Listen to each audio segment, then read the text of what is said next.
hockey fans, are you ready to brave the wild? With me, your host, Paladinolive Joey, or Joey Awajan.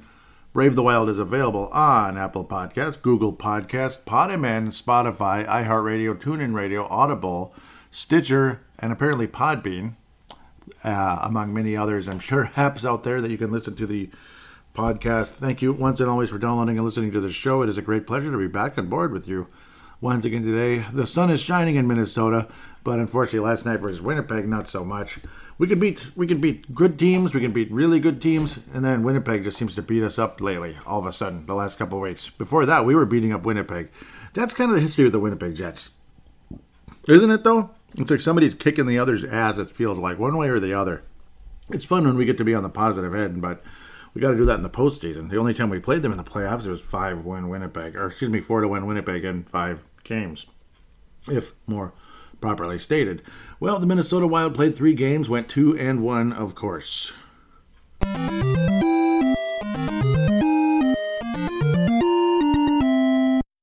So it's the old meatloaf, 2 out of 3 ain't bad. Yes, I'm going to say that over and over and over and over. 2 out of 3 ain't bad. But hopefully we get more in the future. Definitely the schedule finally. This time it really is busy. This time I mean it. 4 games to preview. It is game off, game off, game off. Florida, Edmonton, Ottawa, and Toronto, Ontario. Of course, Carolina, Detroit, and Winnipeg Wild play very well against the Carolina Hurricanes. And we have some fun other topics to get to during the course of the show. And the wonderful, fun, entertaining fan interaction segment, which I have Derek Felska to thank for helping put those together. Really appreciate it with the retweets and encouraging people to jump on board and such. Really appreciate that. I also tried to get something going with the Boldy and Danny Heatley conversation. It didn't catch on too much on Twitter, but I'll still talk about it on this show today. No question about it. Quickly, though, let's get to the Carolina game. As this show is going to evolve as there's more and more games, the game reviews won't be quite as detailed, but there'll be more and more topics. We'll kind of go more topical than just game, because that might make for some boring shows. It can, if I'm just kind of analyzing numbers and such, which, yeah, that's not always the best. But an absolutely great game versus the Carolina Hurricanes, pardon me. The Wild did go up 3-1, ended up winning 3-2, as Carolina did have a quote-unquote furious rally, as Judd Zulgad would call it. But the Wild hang on nicely in that one. Kevin Fiala continuing his hot streak as he started up a new one with a couple of points. That always feels absolutely great. The Kirill Kaprizov 100-point watch is now at 108. Kirill Kaprizov is now at 108 points in terms of his pace for the season with 40 goals. He's on pace for 40 goals. Earlier in the season, that would have been unthinkable. So he just keeps getting better and better. I believe the main reason for the Hamburglar trade, as of course Andrew Hammond was traded last week to the Montreal Canadiens organization, was because I honestly believe it's to get Hunter Jones more of a cement spot in the AHL. Being in the ECHL was actually hurting him. So that's my belief there, particularly how the Heartlanders were playing. They'd been playing a little bit better, but generally speaking, they had not been playing well in front of him and others, and I think that could be a confidence killer to be giving up 4 goals a game in the ECHL. That's like, that's game over if you're giving up 4 goals a game in the ECHL. Whereas Hunter Jones is giving up less than 3 goals a game in the AHL. So go figure. Obviously more defensive presence in the Iowa Wild versus the Iowa Heartlanders at the moment. It's a crazy tongue twister. Minnesota Wild, Iowa Wild, and then Iowa Heartlanders, Iowa Wild. It's just, okay, Minnesota and Iowa mixed in together with Heartlanders and Wild. It's weird. I think you get what I mean. Now, there's 2 Iowas and there's 2 Wilds, and there's the other odd one called Heartlanders. It's funny, but Hunter Jones, though, I mean, obviously, I do believe he still has significant value in the organization, being he's 21 years of age only. He was the 59th overall pick in the 2019 draft. There is something there with Hunter Jones, I believe. So I think that's the main reason for the Hamburger trade. Again, like the nothing personal, it's business type of thing. And probably a bigger opportunity for Hamburglar, Andrew Hammond, to play in the NHL, as he did suit up for the Montreal Canadiens, who unfortunately are the worst team in the league now, after winning the Campbell Conference last year. It was a revival of the Campbell Conference versus just the Western Conference. Yeah. Crazy to think the North Stars and Montreal actually used to be in the same division at one point in time. I believe it was the Adams division, and then ultimately the Norris before things changed completely into Western and Eastern Conference versus Campbell and Prince of Wales and all that good stuff. The Grease line continues to do what they've been doing, but of course, again, a crappy game against Winnipeg made everybody look bad ultimately, especially Fiala in that one. Matt Boldy, obviously, we'll get to that very shortly. Extremely exciting. I do believe Matt Boldy. I think there's really something there with him. Fiala is back at it with a goal and assist and other multiple opportunities versus Carolina. He looked absolutely great. The only game he looked bad in was Winnipeg, turning the puck over and such. There's just a terrible play late in that game, which kind of helped seal it for the Winnipeg Jets. Frederick Gaudreau getting his 5th goal. Kirill Kaprizov to number 20. Of course, again, another great week for Kirill Kaprizov. The whole Kaprizov-Zuccarello. That's never going to stop. It's a beautiful thing. It's fun. Everybody loves it. How can you not love it? Because it's beautiful stuff. Speaking of Matt Zuccarello, he's on pace for 87 points. 87 points. Did you hear that? Should I say it one more time? I think you got it. That's a big number. 87. 27 goals also to go with his 60 assists, which would be his, again, that would be his, that's what he's on pace for, and of course would shatter his career high. He's already got 48 points, him being Matt Zuccarello, in only 39 games, well over a point a game. He's a plus 23. Unbelievable run for Matt Zuccarello. Even 48 points, it seemed like yesterday, 48 points for Zuccarello would have been like, that's not bad. You know, that's not bad. Oh my God, what is going on? Screw you. Ads popping up. Career high was 61. Otherwise, he's had 2 59-point seasons and a 49-pointer and a 53-pointer. Already a career high with Minnesota. 37 in his first year where he had that nasty wrist situation still lingering after the broken arm. And 35 last season, which was much better, much more efficient in only 42 games. So obviously there was something going on there. But this season, good God, there's a reason why they're having fun with those commercials and such. Obviously, there's something there. Zuccarello and Kaprizov are just making each other into superstars, and it's beautiful. Stop it, idiotic. It's just to look at the projected thing, and it pulls up this ad that makes sound. Which, yeah, thank God for mute buttons, I guess. Shh. Apologize for that, but I'll leave it on the show because it's funny. I guess it's funny. Maybe you think it is. You jerks. No, I'm kidding. Kevin Fiala is still on pace for a career high, again, which is great. Brian Hartman, of course, his career high is like done deal there. Drew Erickson, I got to think he's on pace for such a wonderful thing as well.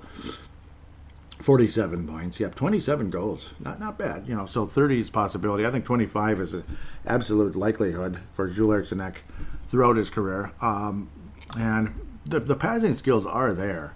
They're there in the position of center. You're going to get some assists by default in a lot of ways. But again, even though the center position is quite different than it used to be, as Bill Guerin reminds us about that on a frequent basis, and understandably so. And that's good that he knows that type of thing, that he's focused on that. A lot of us might still be thinking the center is kind of like the playmaker. Yeah, they can be, and they often are, but not always.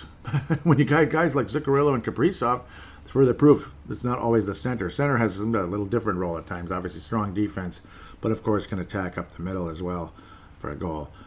Cam Talbot, very strong performance versus Carolina. Stopped 37 shots. Absolutely great. Frederick Anderson, obviously one of the best goalies in the league, but it just wasn't his night as the Wild scored early against him and got a 3-0 lead, which wasn't easy to catch up to, and ultimately the Wild ended up finishing the job despite Svechnikov being able to score 2 goals in the game against Minnesota, which had us a bit worried against an extremely talented Carolina Hurricanes club who could meet us in the Stanley Cup final. You never know. Maybe both of us second-place clubs will be in the Cup final. A lot like the Rams in Cincinnati, that kind of thing. Maybe it'll be like that, where it's not necessarily Colorado versus, like Florida in the Cup final, the top teams, all the time. Like a Kansas City versus Green Bay, something like that. So, funny way to look at that, but it's not always what you think it's going to be, like a Tampa or something. But a nice finish for Minnesota. Hopefully that's a sign. The Wild have obviously had a fantastic record against Eastern Conference teams. We've actually lost 1 game in regulation against the East this season, which is great. And considering we didn't play the East at all last season, no rustiness there. The Minnesota Wild continue to roll over Detroit. A 7-4 demolition Whereas in the past, this game might have gone the opposite direction, a 7-4 demolition in favor of Detroit, because they scored 2 goals very early in the game, which was like, what the hell is this? What's going on?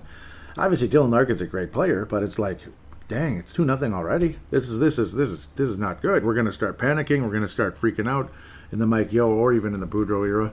And the Wild ended up losing 5-1, something like that, 5-2, 7-4. Just kidding. Instead, things changed very dramatically. As you're going to hear about 2 hat tricks on this show, 1 good and 1 bad. Unfortunately, Mr. Shive is kind of spoiling the party a little bit. Second time around with a natural hat trick. This one was not natural because Kirill Kaprizov had the gall to interrupt Matt Boldy's hat trick. Damn it, Kirill. Just kidding. And when you see the name Lindstrom on Detroit, it's like, what the heck? Is there a relation? Is there a relation? And no, there isn't. There's no relation to Nicholas Lindstrom, unfortunately. That would have been really cool. Defenseman on Detroit, Lindstrom scores the goal. Oh my God. Nicholas Lindstrom is back. No, he's not. He started playing 29 years ago, so no, he's not. Great player, though. Man, what an amazing defenseman Nicholas was. Of course, they're both from Sweden. And we have our Nicholas Lidstrom on the Wild with the Jonas Brodin there. But Dylan Larkin, a guy I would love to have as a center in Minnesota. That's a number 1 center. Obviously, there's always good players like that, even on teams that aren't so hot right now, like Detroit. Though Detroit is getting better, and they do have Steve Yzerman leading the way, just like he did on the ice years ago. Helped Tampa Bay become a Stanley Cup contender. I think he deserves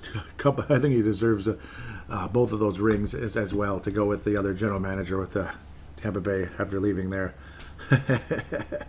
But obviously, Detroit should be back rolling again, and not too long from now. They're not the dead things anymore, but the Wild made them look like that.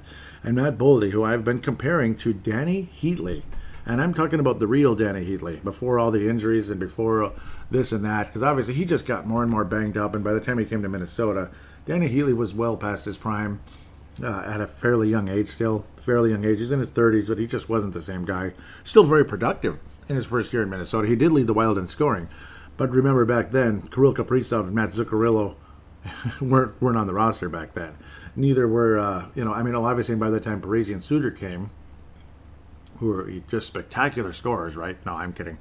They're good scorers, but not like Kirill Kaprizov. Danny Heatley was at the end, basically, at that stage. But Boldy is reminding me of Danny Heatley, a guy who could get 80 to 100 points in this league with his reach, his release on the puck. He'll kind of lull you to sleep a little bit, but his release on that puck, on his shot, is unbelievable. He reminds me of Danny Heatley. Not sure if it's a spectacular comparison. I try to get things going. We'll see how much generated over the course of time. I got at least 1 response. I might have more than 1, hopefully. It was mostly just likes. Like, oh, yeah, I agree. That's basically all it was, with no response, unfortunately. But a hat trick for Matt Boldy. Kirill Kaprizov, of course, interrupted it, but we're totally fine. It was just an overall wonderful feeling that left everybody. It just gave everybody a sweet taste in their mouth, obviously. And it wasn't just the chocolates on Valentine's Day, because this was Valentine's Day. With Matt Boldy getting a hat trick, Kirill Kaprizov with multiple goals. I mean, it's just, you just sit there, you just put your feet up, you just sit back, put your feet up like this, and you're just like, oh my, the future here is so bright. It is so bright. Not only do you have Kirill Kaprizov, but now this other guy that might have been included in a trade for a Jack Eichel or some other, big shot, so to speak, in the last 2 years, is here, and he's legit. He's legit. He's already over a point a game, just like he was in the AHL, just like he was in college after the first half of his freshman year. He just continues on the same pace he's been at since the second half of his freshman year in college, and it's just unreal. Makes you feel like $1 million. And then, oh, by the way, Kirill Kaprizov, too. Oh, remember that guy? Yeah, Kirill Kaprizov. It just makes you feel so good. And you still got Marco Rossi, who wasn't even, he suited up just for a few games, and you saw a lot of positive little signs of him, where he can force turnovers and such, and obviously create great scoring chances. Marco Rossi. He just feels so good. And you have all these wonderful defensemen in the grapevine, who unfortunately might be used as trade chips, because it's getting to a point you're going to have to at some point, because of the fact is you have long commitments to the Brodins and the Spurgeons of the world. Dumba we haven't officially committed to yet again. We did a couple of years back. Now it's time to again, or make a trade to free up cap space. Pardon me, to keep Kevin Fiala. After the way he's been playing with Matt Boldy, I think you want to do that. And then the Winnipeg game made you think, oh, maybe not. But no, I'm just kidding. Everybody's going to have bad games.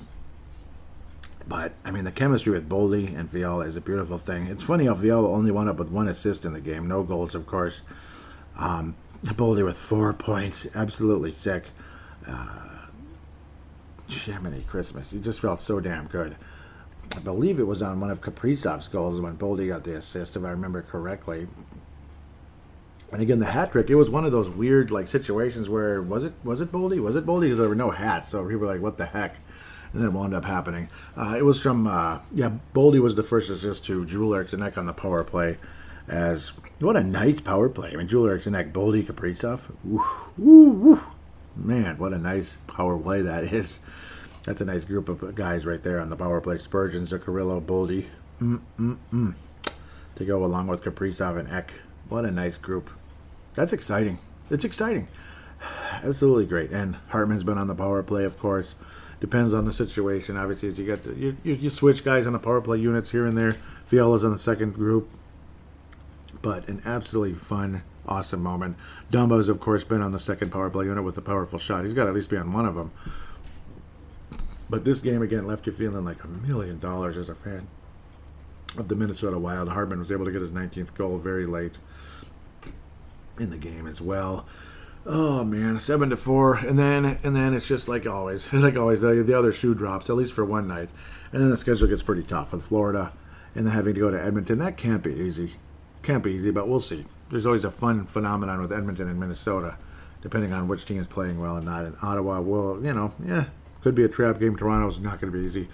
And Calgary is beating everybody like 7-0 or something lately. I mean, it's like 6-2, 6-3. We'll preview them next week. Unfortunately, it's not this week. But my God, have you been noticing? When you go on, say, ESPN Plus to look at all the games and such, maybe you want to watch them live, which I always like to check out the Calgary Flames because they have the coolest uniforms in the world. It's like 6-1. It's 4-1 every single night lately. Calgary has been playing insane hockey. If this was May, Calgary is going to win the Cup. Calgary wins the Stanley Cup. There's no question.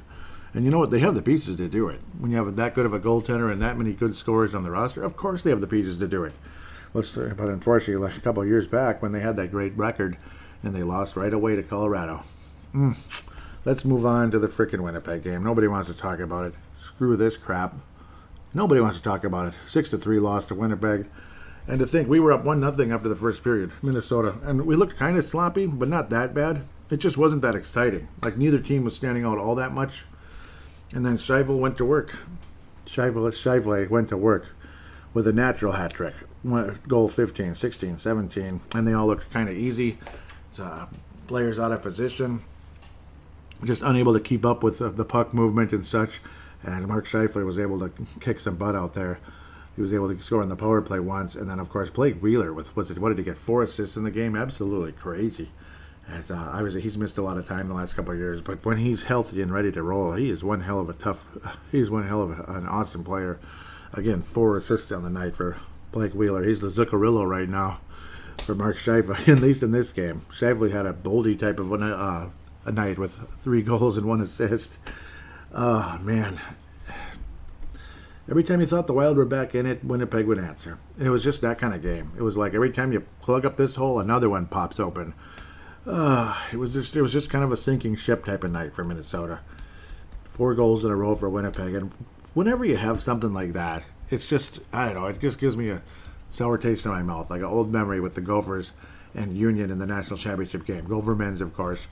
National Championship game 2014. Frickin' Union scores 4 goals in a row. And it's just like, you're just left like shell-shocked. Like, this can't be happening. This can't be happening. We were up 2-1, in that game, and we're down 5-2.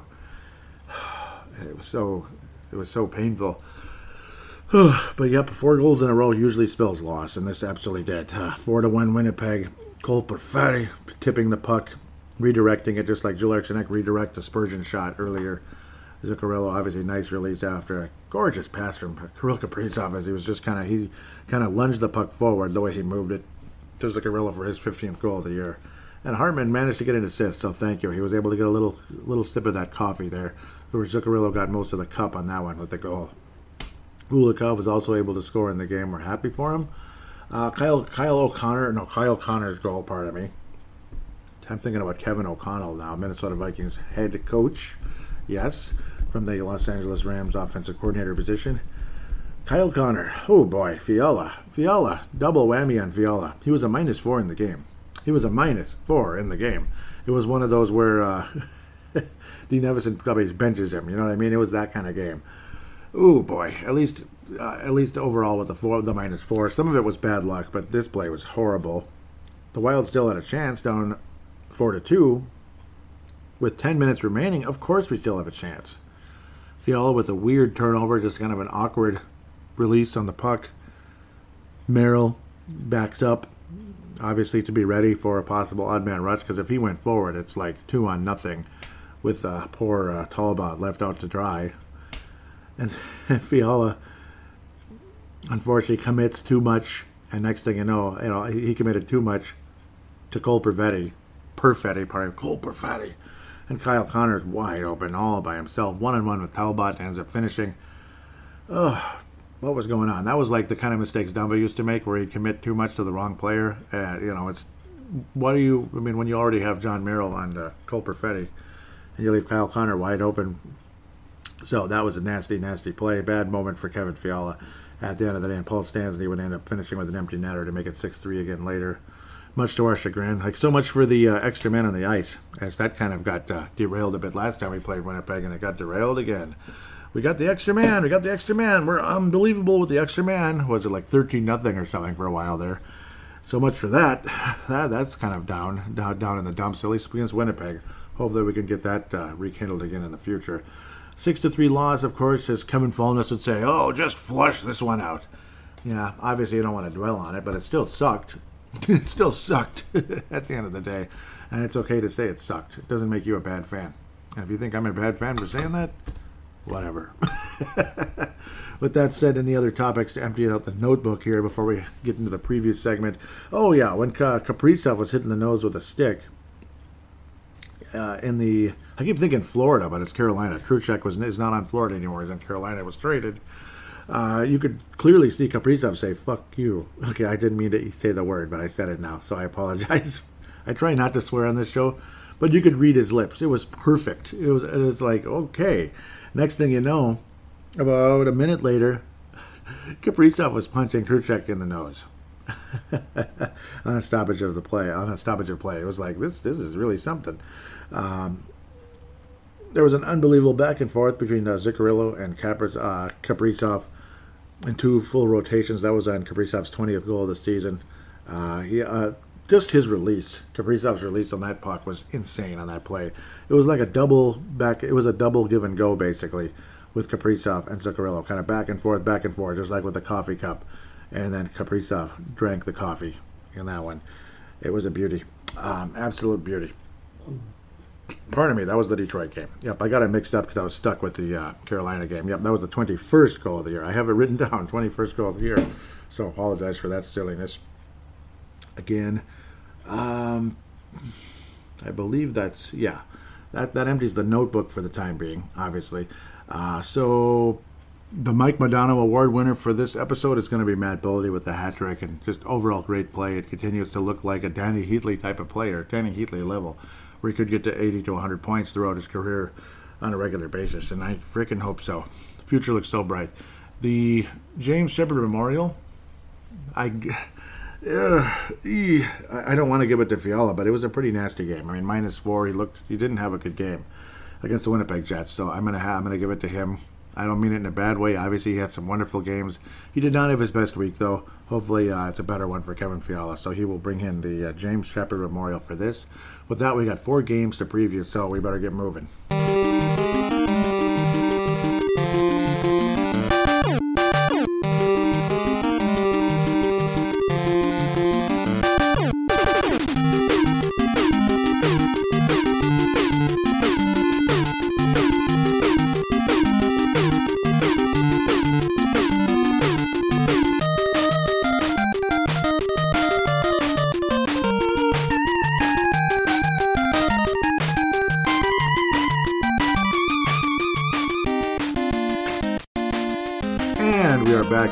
Save the Wild, segment number 2. Time to get to the 4 games we got to preview, including the Florida Panthers with Andrew Burnett, who have the best record in the league right now, 33-10-5. 33-10-5. Awesome overall season for them, as they were playing just fine under Quinn, but unfortunately things had to go the direction they did. Again, first place in the Atlantic Division. This will be an XL Energy Center, thankfully. Chase Prisky, undisclosed injury. Maxim Mamine, that's interesting. Maxim Mamine, undisclosed injury. Oli Joe Levy, Joe Levy, undisclosed injury. All right, well, I guess sounds like 007's at work here, I guess. Okay. Matt Dumba, of course, lower body injury. Yep, unfortunately, that was before the game with Detroit Red Wings. Or after, actually. Nick Bukestad still, of course, with the most likely broken finger. We'll see, but I'm guessing it's just about healed by now. He'll be back pretty soon. Florida game was postponed earlier in the season in XL Energy Center, and now this will be the season wrap-up. Florida had defeated the Wild 5-4 back in November, if I'm remembering the date correctly. Florida's 4-1 in their last 5. Wild, of course, 3-2 in our last 5. Florida's number 1 in the league in goals. The Wild are third, so evenly matched in a sense, but Florida's like, I guess they do have 25 more goals than the Wild this year. Wow. Goals against Florida's kind of in the middle, despite their expensive goalie. They're tops in the league in assists, so they're tops in goals and assists, so basically they have the best offense in the NHL. Shooting percentage, the Wild is number 1. Florida's 5th. That's not an important stat necessarily, but it is kind of cool. Number 1 in the league, and Florida's right there too. Power play and penalty kill are both interchangeable. The Wild are worse in the power play, 14-15. 15 for Minnesota. 16, we're like right on top of each other. 16th in penalty kill, we're 1 place higher than Florida. 16-17, so it's kind of upset in that sense. And both teams are bad in the penalty minutes, both in the 20s. But the Wild are terrible at 29th, still undisciplined to say the least. Pittsburgh Penguins, Hoppy, State of Hoppy, Scott from SodaPod, who we've been collaborating with and such. We'll talk about that some more in a minute. You know, those have been fun little episodes. I'm sure you've been seeing them pop up. Obviously, they come up like at the day after, usually this show, because I let this show bleed out first. But it's been a cool collaboration, so I guess I did just talk about it. His club, Pittsburgh, where'd they come from? They're back to being super good again. 31-11. We'll be playing them at some point coming up here. They're only 1 point behind the Florida Panthers, but unfortunately for them, Florida's got 2 games in hand, so nan and boo-boo, I guess. The Eastern Conference, Jiminy Christmas, those top 4 teams are dangerous. All 4 of them. And don't look now, but Calgary, is second place right now in the Western Conference with Minnesota, St. Louis. We're all pretty close, and then Colorado's way, way ahead of everybody. They have the best record in the league, with only 9 losses. Let's get to Florida. Florida, Sergei Bobrovsky, well, his numbers aren't that bad. They're better than like last year when there was like 3 goals a game, and they're giving him how much? And they signed him for how long? Come on, Florida. I thought you had Spencer Knight. I thought you had Spencer Knight to lead your way. But 2.54 goals against average, a single shutout. Spencer Knight is the other goalie at the moment, which is good. Save percentage of 92. Bobrovsky's been good, but the whole team's been good as well. Spencer Knight, obviously, not off to a great start, but he's still 9-6 because he's got a great offense in front of him. Over 3 goals a game for Mr. Knight. And a save percentage under 90, just barely. Huberdeau's a superstar. A lot of us would like to have him on Minnesota. And a lot of the guys that were struggling in other teams like Buffalo and Calgary, Sam Reinhart, Sam Bennett, both of the Sams that were struggling are having great seasons, quite frankly. Sam Bennett's not getting a whole lot of assists, but he's got 21 goals, which is second on the club, to only Barkov with 22 goals on the season for Florida. Anton Lundell, the guy we all didn't want. We didn't want him, damn it. We didn't want him. We want Rossi. We want Rossi. We want Rossi. Might end up being the right pick, but Anton Lundell is playing really well. Rhyme not intended, but it happened. He's a plus 26, which is second on the team to Aaron Ekblad, pardon me. Florida team, it's just the right mix. It just is the right mix, you know.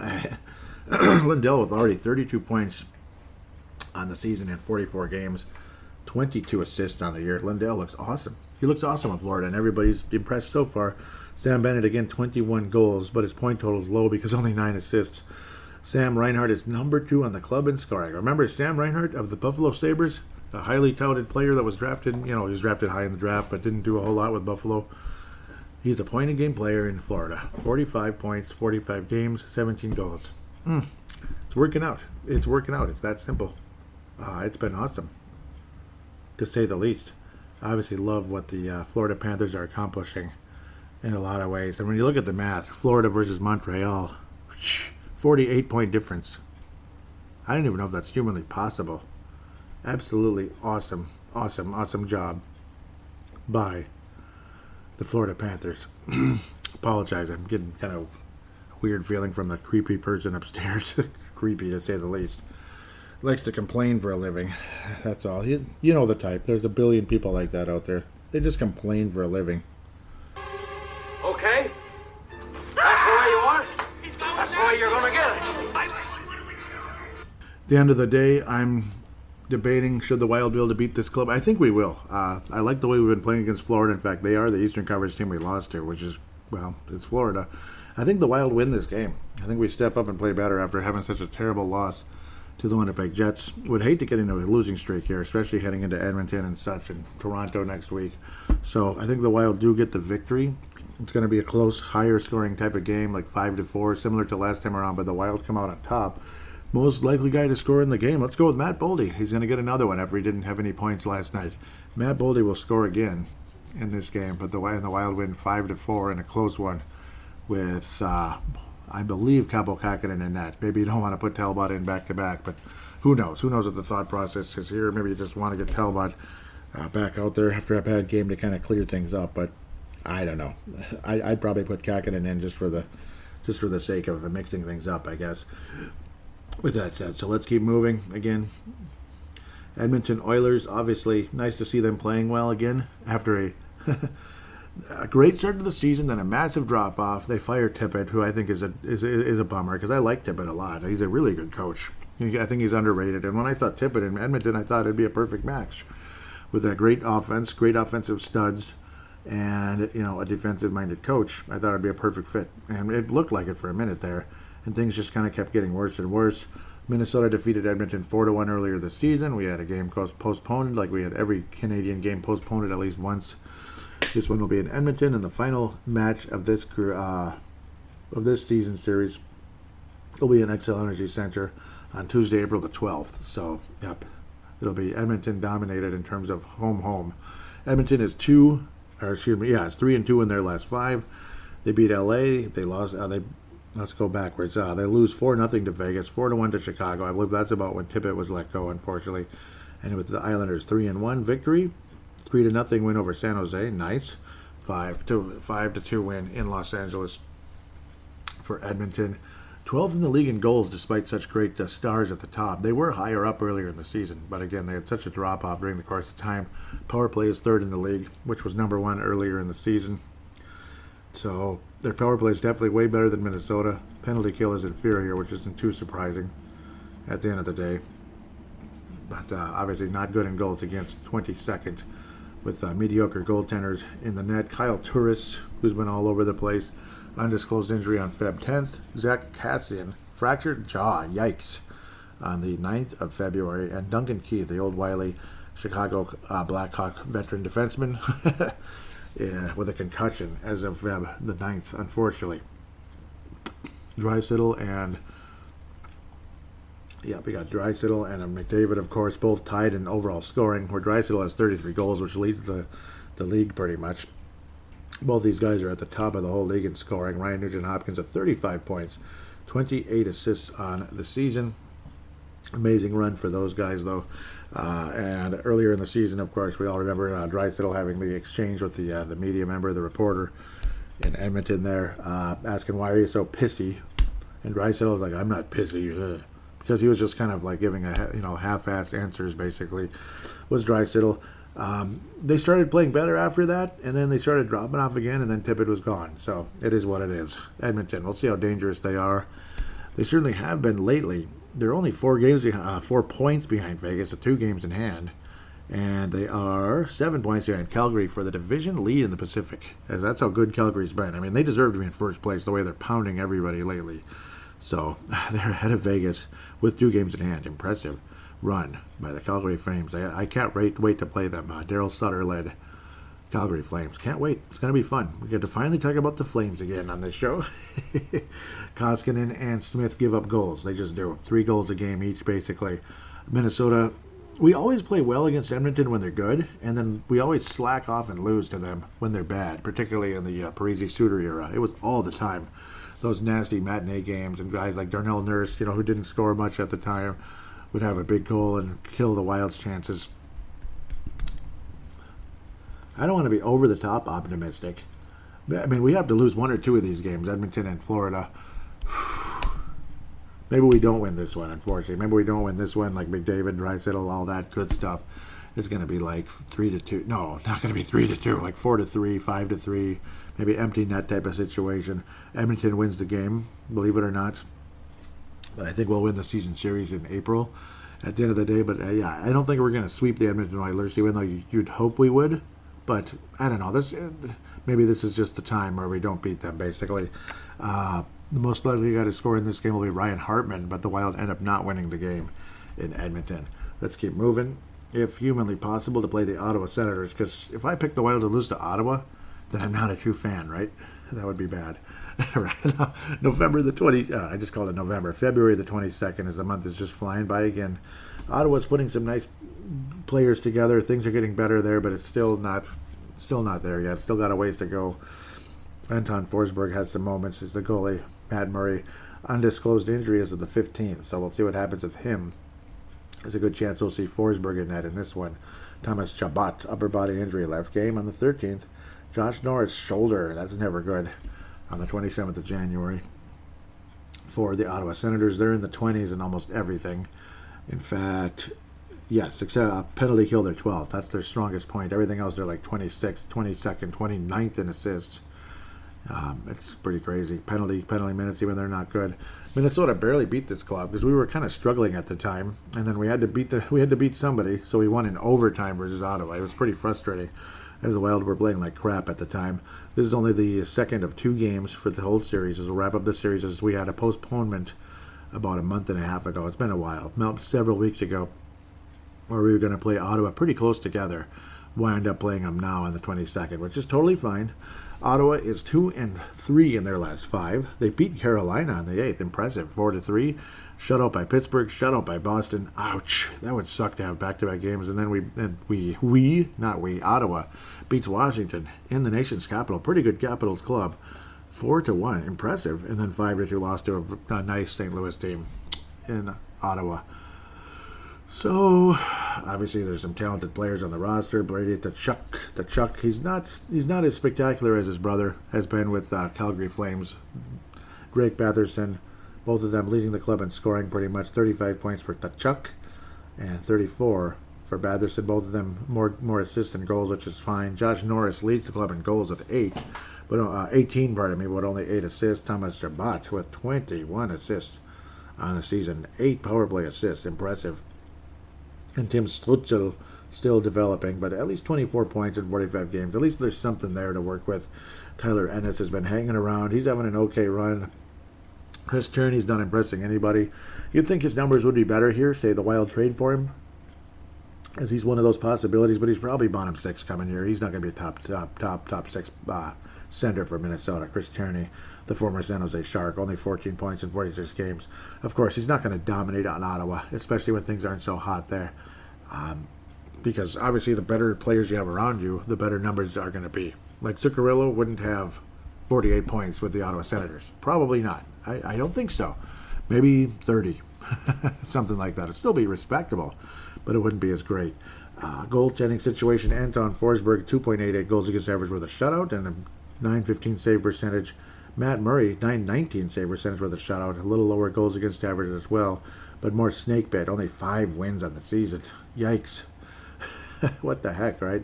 But it is what it is. Murray, obviously, again, left with an undisclosed injury, so we'll see what happens. Minnesota should win comfortably, at least 4-2 in the game. Kirill Kaprizov will get maybe his 25th goal or something, depending on how things add up during the course of this week. But the way he's been playing, 2 or 3 points a night, and it's just another day at the office for Kirill Kaprizov at this point. You don't even think about it now. 2 or 3 points, That's unbelievable, though, when you put it together. In the past, you just didn't think about that. Like, wow, 3 points tonight. What a night for whoever it was. Parisi, somebody like that. Jason Baumanville, Eric Holla, guys like that. Kyle, need a writer. But 4-2 victory for Minnesota versus the Ottawa Senators. We wrap up the week with the Toronto Maple Leafs. The Toronto Maple Leafs, who we actually played really, really well against earlier this season. A 4-2 win and went into the shootout. The Wild ended up surviving a very dangerous game against a very good team in Xcel Energy Center. This one will be in Toronto, Ontario. Maybe the Wild do beat Edmonton and don't win this one, because I don't like the Wild's chances in Toronto. It seems like we always lose there. Toronto has the #1 power play in the National Hockey League, the 6th best penalty kill, so great special teams. They're really good about staying out of the box as well. Almost 200 less penalty minutes than Minnesota. Wrap your head around that. That's insane. 6th in goals, 5th in goals against. Obviously it's just a well put together roster. Adam Brooks, undisclosed injury as of Jan the 20th. It's undisclosed. Yes. 007. Okay, I gotta stop that. 3-2 has been Toronto. High scoring hockey here. February 1st, 7-1 demolition over New Jersey. Over Tom Fitzgerald's club there. Carolina Hurricanes, they beat them also 4-3. They lose to Calgary because that's what I'm talking about. This is what I'm talking about right here. 5-2 versus Toronto. That's what I'm talking about. That was hockey night on Feb 10th. Yeah, Calgary-Toronto. It's a cool matchup, but right now Calgary looks like a Stanley Cup champion team right now. Not contender, champion. 4-2. 5-2 win there, because they are just doing that to everybody lately. 5-2. Sixton, didn't they just they crushed Vegas recently? Did Calgary? I mean, unbelievable. Toronto also lost to Vancouver 3-2. Things just didn't work out that night, and then they crush. Them being Toronto, crush Seattle on Valentine's Day 6-2. 6-2. So they're due to play here. They've been off a couple days, so we'll see what happens there. But I don't think the Wild win this game. They're only 3rd place in the Atlantic. That's how good the Atlantic is, but everybody is on top of each other. So like 70 points basically, 31-12. They're actually exactly as good as the Wild. They have just one more win. That's interesting. They just have played one more game and it was a win. That's the only difference between Toronto and Minnesota, which is pretty crazy. It's a tough matchup though, historically. Hopefully the Wild can keep it going. Jack Campbell has emerged very, very nicely in Toronto as he was a backup goalie. A lot of people saw him as, yeah, he's doing okay for Toronto now, but he's not the long-term solution. Well, he's the current solution, long-term or not. 4 shutouts on the season, 2.38 goals against average, save percentage 92. He's the current solution. It's working. Whatever it is, it's working. Jack Campbell's been wonderful for Toronto. Frederick Anderson has been absolutely wonderful for Carolina, the former Toronto #1 goalie. Austin Matthews with 57 points on the year. Right around Kirill Kaprizov range with 32 goals on the season. Austin Matthews from Arizona, if I remember correctly. Isn't that cool? I love that. William Nylander, a lot of people hoped he'd wind up here in a trade, but what would you have to give up? A lot, and he's expensive. 45 points on the season, in 46 games, 17 goals. John Tavares, pretty much the same stats exactly. In fact, they are, just one less game. Mitch Warner, who can really turn it up, but he missed time this year a bit. Only 37 games, but 43 points for him. Michael Bunting with 32 points. Morgan Riley with 40 points. Obviously a very talented overall roster. Wiley veteran Jason Spezza helping things out there. 17 points in 42 games. Obviously just a very, very, very talented team. The Wild can absolutely win this game. We can beat them. No question about it. Could be 4-2 either way. I'm just kind of worried that we're not going to win. I'm going to predict the Wild win in Edmonton. I'm going to change that, and it's a 4-2 loss versus Toronto. Most likely guy to score in this game is going to be Marcus Foligno versus the Toronto Maple Leafs. Marcus Foligno. And the Wild do not win in Toronto, though. 4-2, 4-3 type of game. Maybe a shootout again, but Toronto gets the win. With that, let's look at the prospects.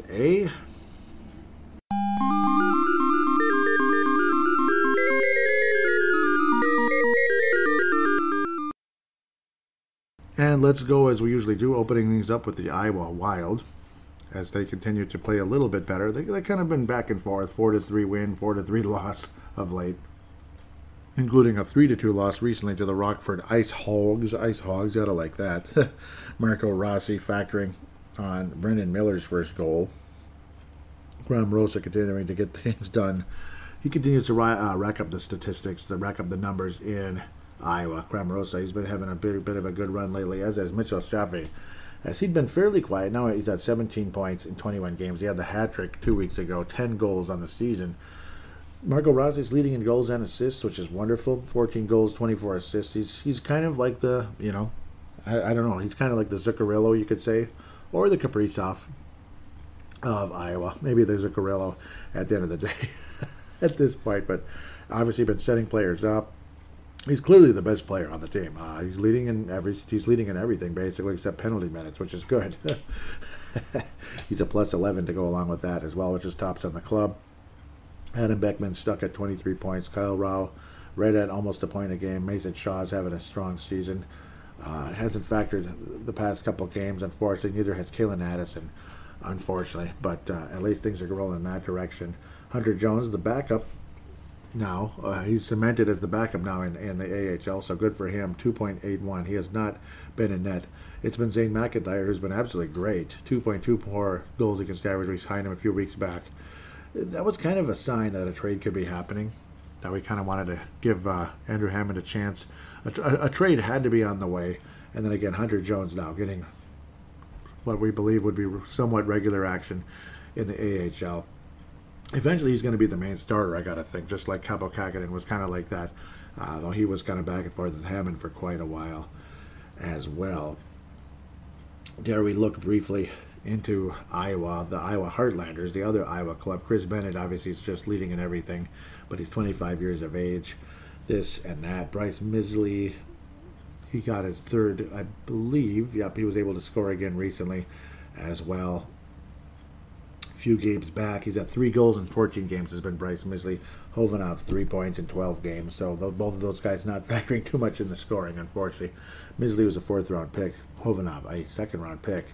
But only 3 points in 12 games. But at least he's in the AHL, and I don't know. I wish more could happen with him. I really do. It's breaking my heart because I was such a fan, and he was kicking so much butt in the Q, pardon me, as we like to call it in the past. It's been heartbreaking to say the least.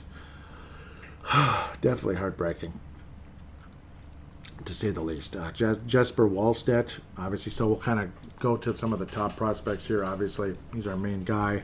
Hunter Jones is the other one in the system right now. Of course, Lindbergh got traded to the Pittsburgh organization back in the summer.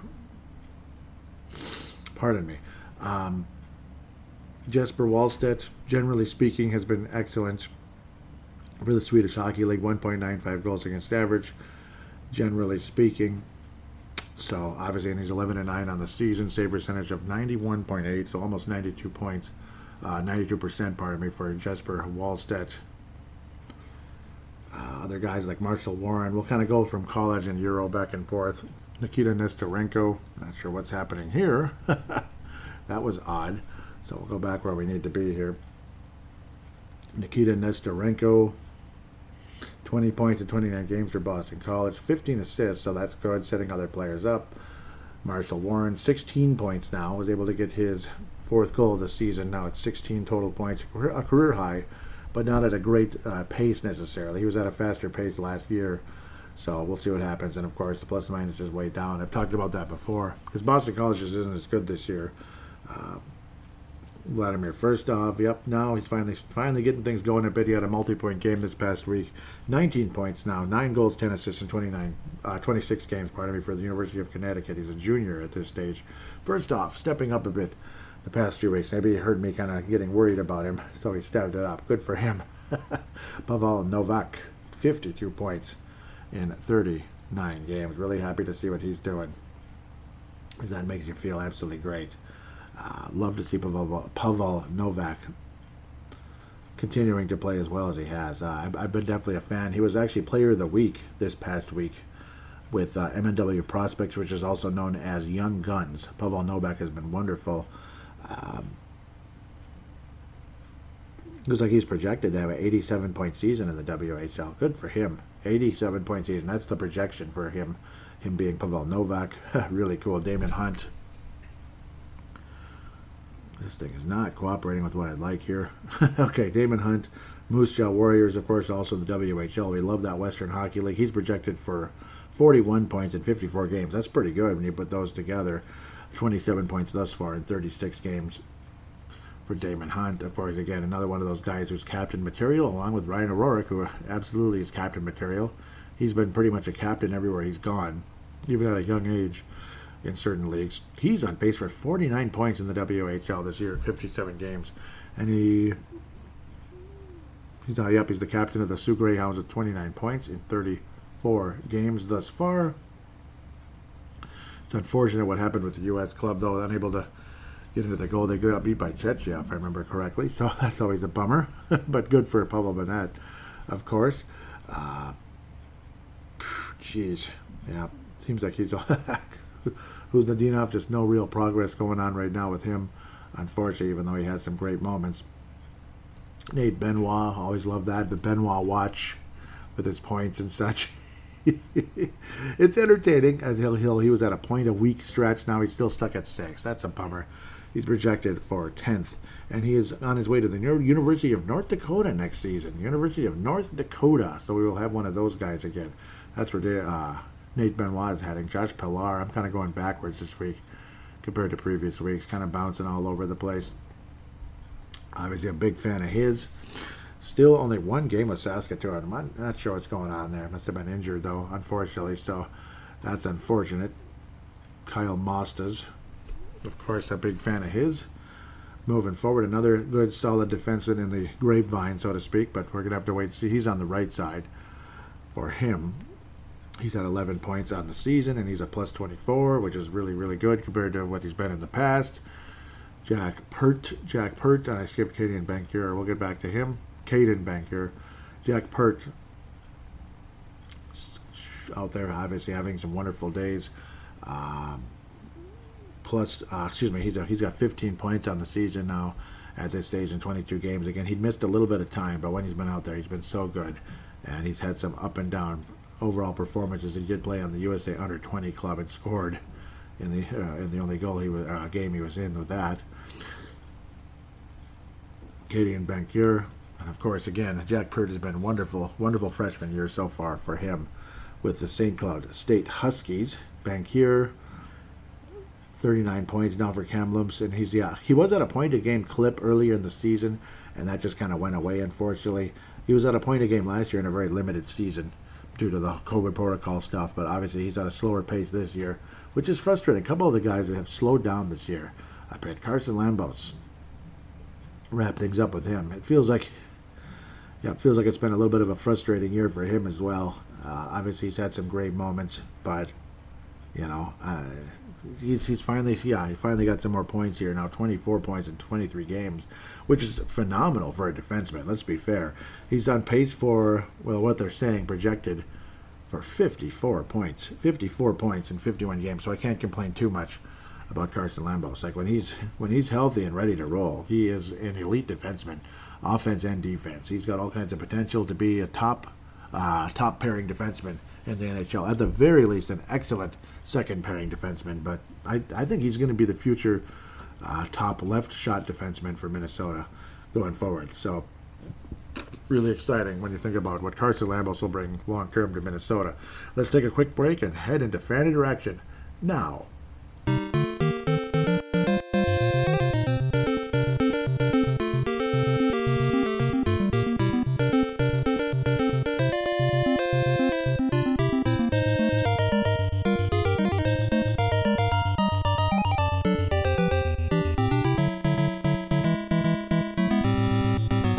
And we are back here on Brave the Wild, segment number 3. Time to get into fan interaction, which I always love to do.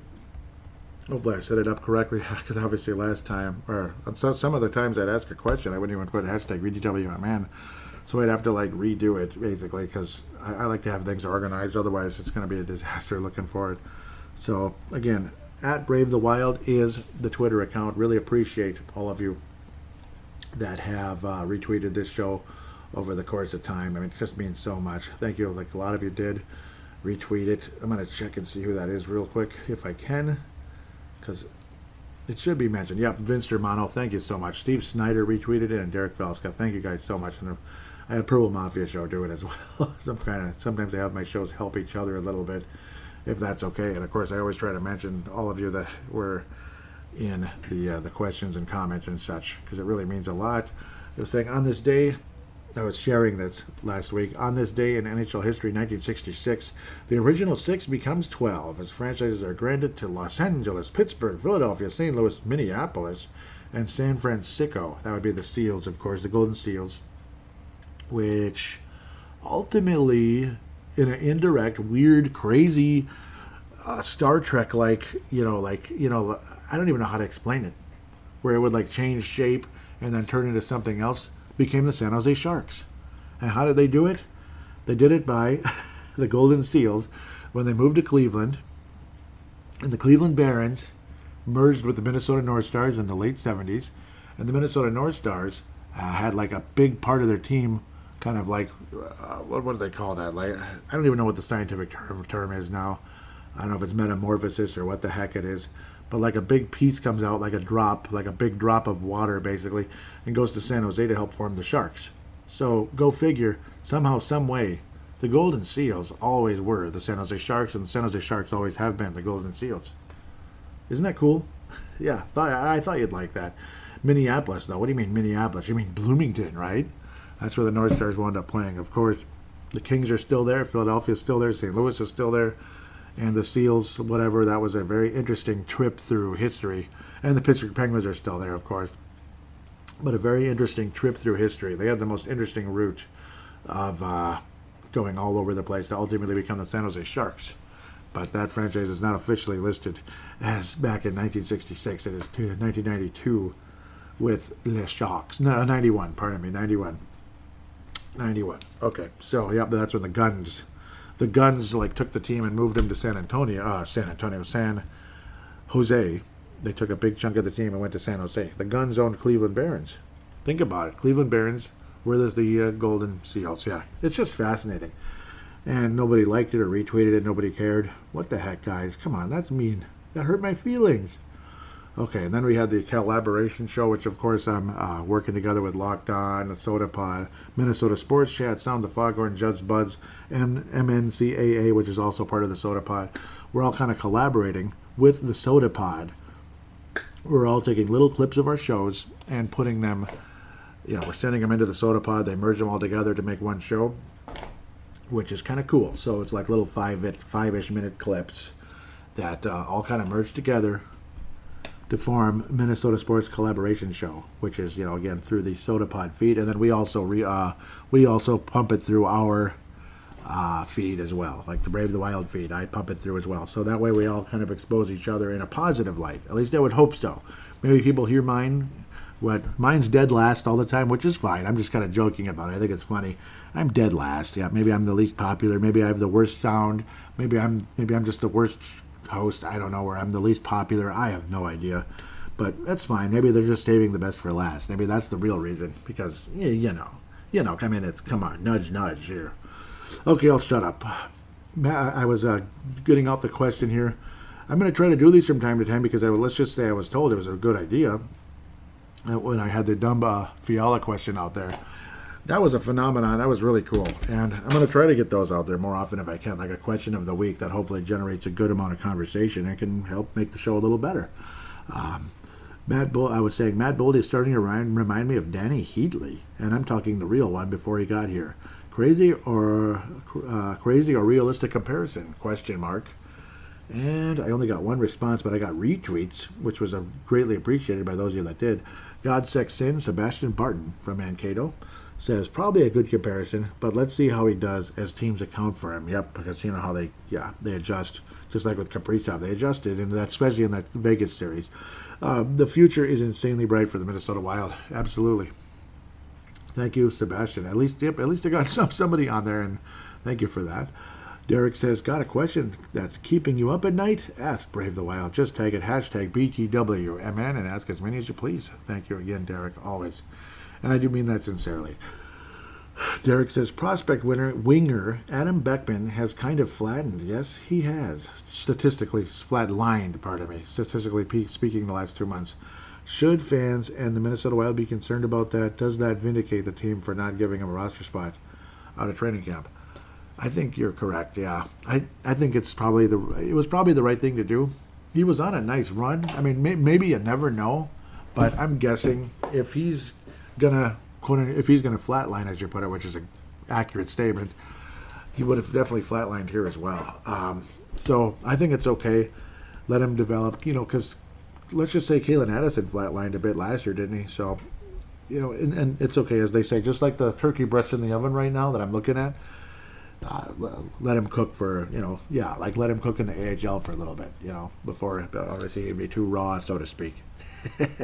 Yep, just like our favorite defenseman, Kalen Addison, who has all the potential in the world. Derek Felska continues. Super Bowl commercials get a lot of hype and attention. What is the best hockey commercial you've seen? Oh, man. Anything retro? Anything retro-based where you see old highlights?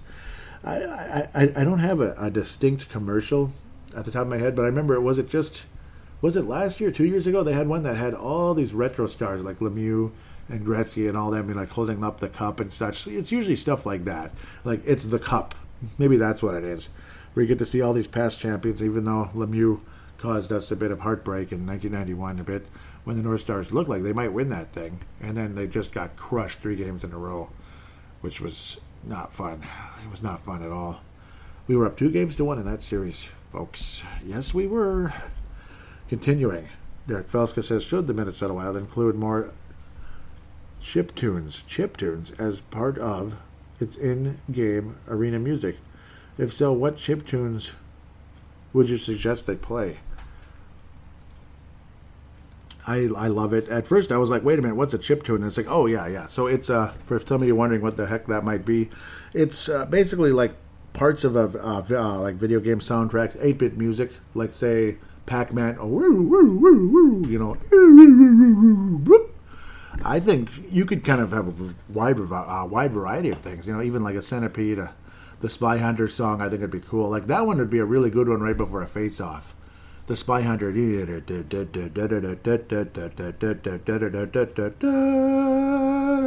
Okay, sorry. And I could have probably got it going on the phone here, get some audio, but you get the idea. That one's really good, I think, during like a stoppage of play. So Spy Hunter is way at the top as far as I'm concerned. Why not ice hockey? That would be another good one, like the one you're going to hear in a minute as we head into, or no, the one you heard heading into this segment, the ice hockey. But the classic theme song of ice hockey when the game's actually going on. That one's good before a face-off. Stoppage of play, Spy Hunter, maybe even before a face-off. And at times when they're maybe mentioning like people's assists and such, you could add like the one-up sound or the coin. Maybe the one-up for every time somebody scores a goal or whatever. When you're talking about the assists, have like the one-up sound effect from Super Mario Brothers, the original, or even Mario 3, whichever. I think it sounds good, but Spy Hunter, absolutely way at the top, I believe. KFAN girl, Jody Halvey, welcome back to the show. She says, why do we get whistled for so many penalties? Sometimes it's lack of discipline, unfortunately. Lack of discipline. Yeah, but chiptunes, apparently, it's from like way back, like the early, like late 70s, early 80s, as they call it, the golden age of video games, like the Pac-Mans, the Centipedes, Spy Hunter and such. So, yeah, so luckily kind of came up with that one. I think those are good choices. But it's mostly lack of discipline, and I think the lack of discipline has caused a bad reputation. You know, when guys get bad reputations, they get whistled more often and such. So it's a bit of that, which is a pain in the butt. It's extremely frustrating, and sometimes it does feel like Minnesota's cursed when it comes to, calls and such.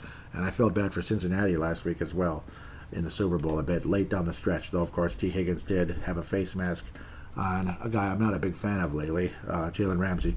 I'll continue. Derek Felska says, did the Minnesota Wild give Andrew Hammond away for too little to Montreal? Because even though he's not a big part of Minnesota's plans, he certainly could have helped Iowa. A little bit. Like, I really like Andrew Hammond. I mean, I love Andrew Hammond, and he was so good, and he was helping Iowa. The only logical reason I could come up with is to get more time for Hunter Jones in the AHL, to get him kind of going, because I do think the ECHL was killing him. That's the number one reason I believe they made that move.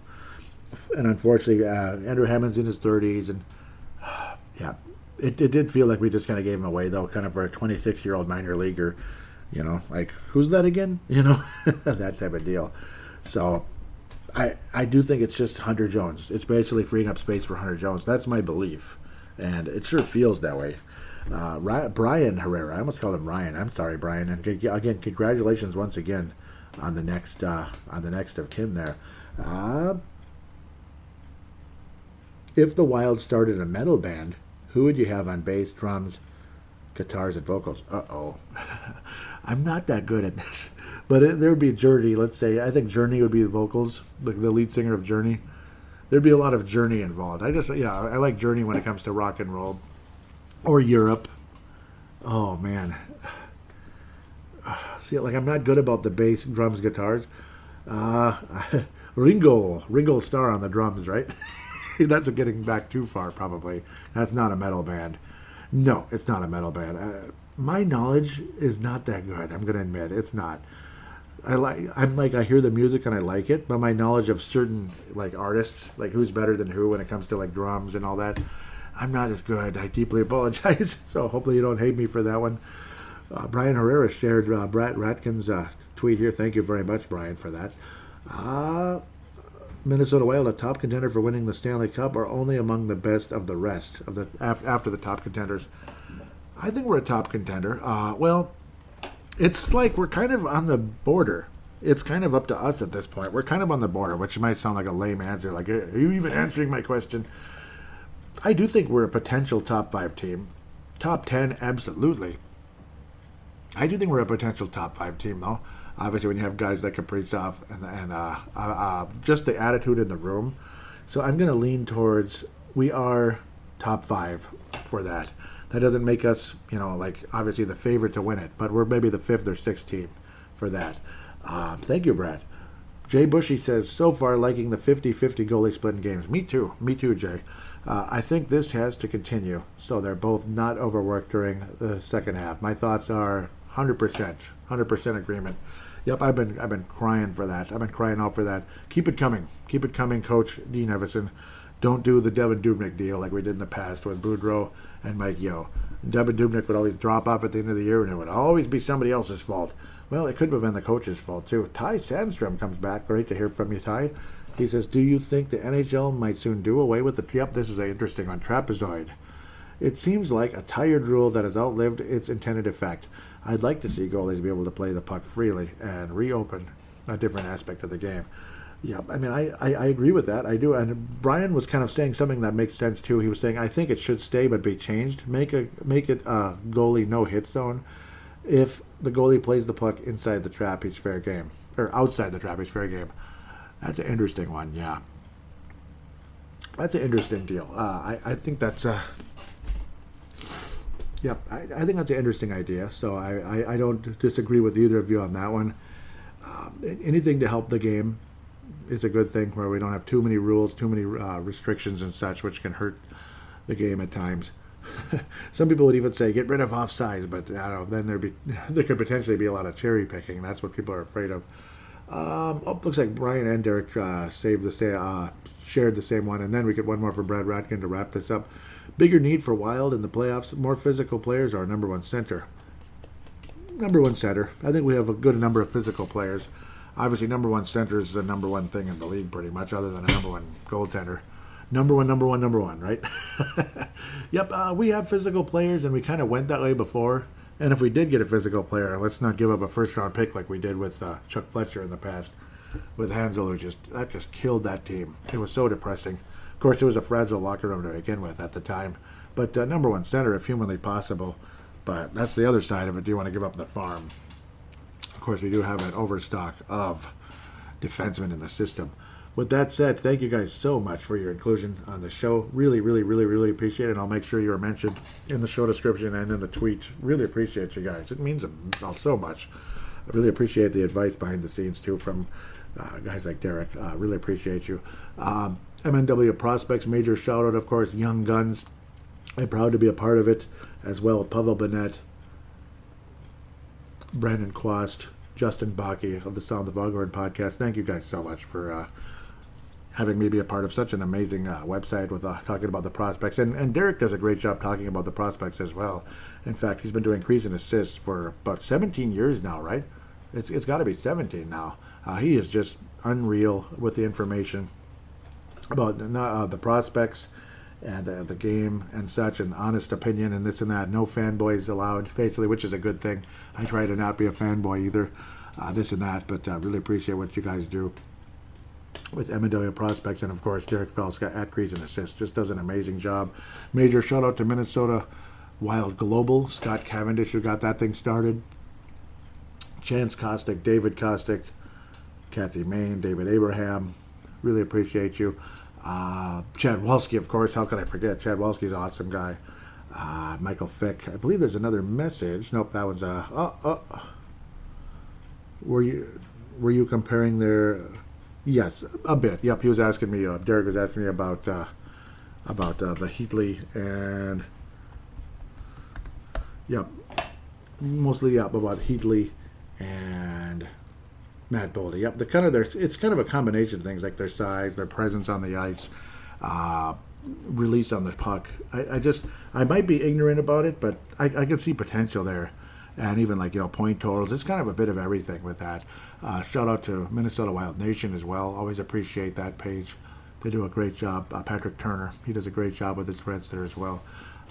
With that said, I should mention the Vig It application. Vig It, V-I-G-I-T. It's two separate words. It is basically fantasy betting. So when you have the app for Apple or Android devices, it could be social media for sports bettors. You can post about your picks, see what others are saying about games. Vig It Betting League is a month-long betting competition to see who the best sports bettor is over the course of a month. Free-to-play sportsbook. Bet-free coins win real prizes. So, yeah, don't even use real money, but win real prizes. What do you think of that? Betting stats. There's great information available on the Vig It like line movement where the public is betting. Again, this is not real money wagering. Get on Crypto.com as well. Really appreciate that. I have a link in the show description. It'll show that I referred you. That'll help the show, and you'll get $25 put in your account. Other thing to make a note of, please do call into the show sometime. Audio submission. Open your smart device. Every smart device on the planet has a free voice recording application on it. Just open it up, press record, start talking, and then when you stop, save it and share it / email it to Paladinolive@yahoo.com, Paladinolive@yahoo.com. I would then convert it into a MP3 file thanks to Zumzar.com. Really appreciate that website, what they do. It starts with a Z, Zumzar. And final thing, please write a positive rating on Apple Podcasts, Audacity. No, not Audacity, Audible. You can do it on Apple Podcast, Audible, Stitcher, and apparently Spotify. You can also at least have a star rating. So those of you that have done it, really appreciate it. Anyone in the future, please do as well. With that, thank you once and always. Have a wonderful week. Go Wild. Keep kicking butt.